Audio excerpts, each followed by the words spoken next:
All right, well, as promised last week, I'm going to try to give you guys a brief overview of the effects that I'm using and how I program them and that whole process.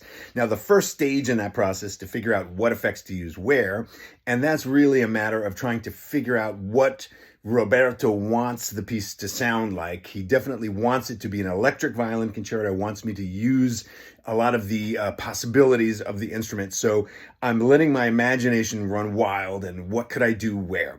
And that's balanced with what can I pull off live, because every time you change an effect, you have to push a pedal, and I'm also changing pages with my foot because I'm using music on an iPad, so I have a page turner. So I've got to, sometimes I want to change an effect and change a page at the same time. Can't do that, stuff like that. So there's the reality of live performance. But here's what the process looks like. So the main processor that I'm using for this whole piece is this big honking thing here called a Kemper Profiler.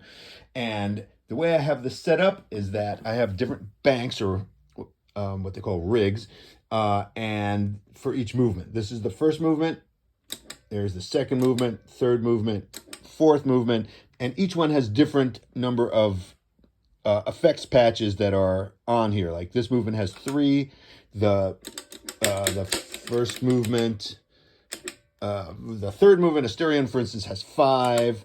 So depending on what I need for the movement. And what I do is I program it with the software that comes with it over here. And these are like stomp boxes here in a row, and I can take this flange, turn it on and off, set the different parameters of that. I can go to the amplifier and set the amount of gain, the presence, the volume, all these things here, lock them down, and then they will be here. So some of the effects that I'm using are, basic clean sound, which has a little bit of delay, which is an echo on it, but it's kind of subtle, so it just kind of sounds nice. Or a more pronounced delay, like that's a ping pong, it bounces around. In the second movement, I really wanted to give it a very otherworldly sound, so my main sound has a lot of flange on it. That sounds like this.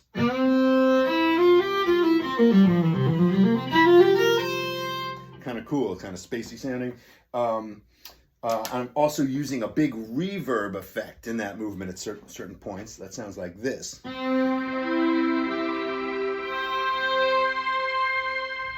It's a tuned reverb that I programmed myself. And then in the third movement, I use a lot of different sounds. I use a big distorted sound with flange on it. That's used for this percussive effect.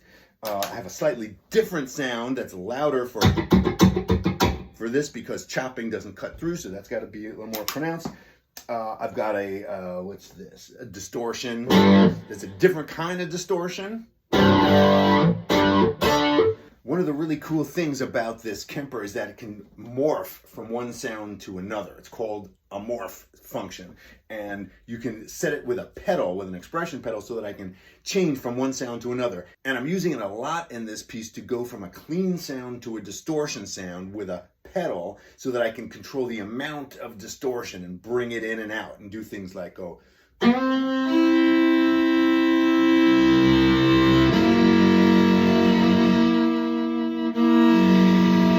Do stuff like that. I'm using that all over the place in this piece.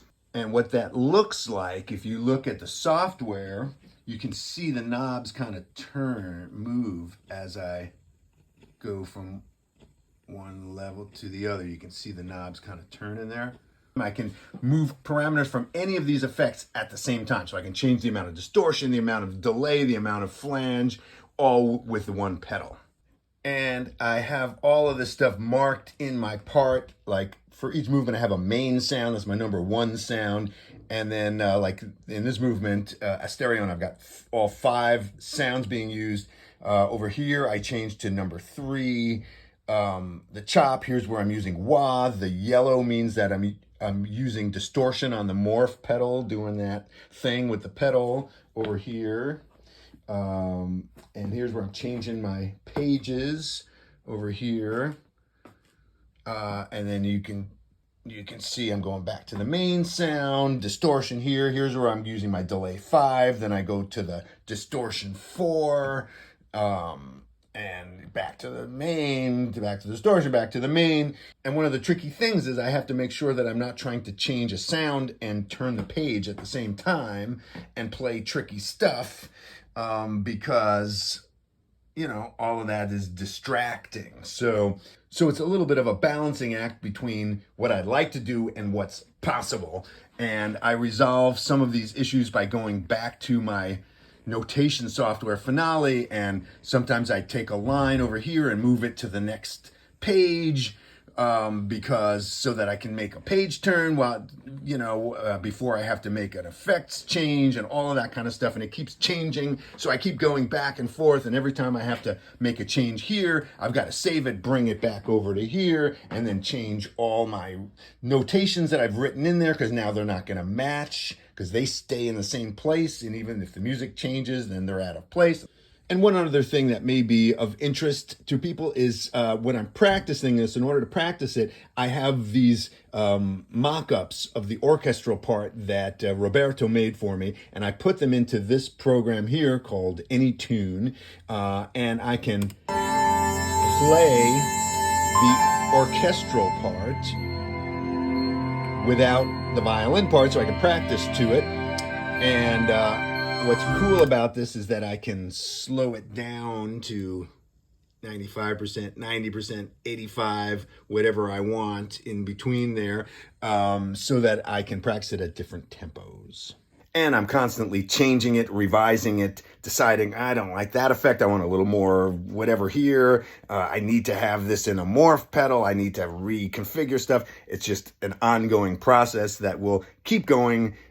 Even after the premiere, I'm going to keep working on it. It'll change by the 3rd, 4th, 5th performances of this piece. Stuff will change. And that's why it takes forever to get this stuff worked out.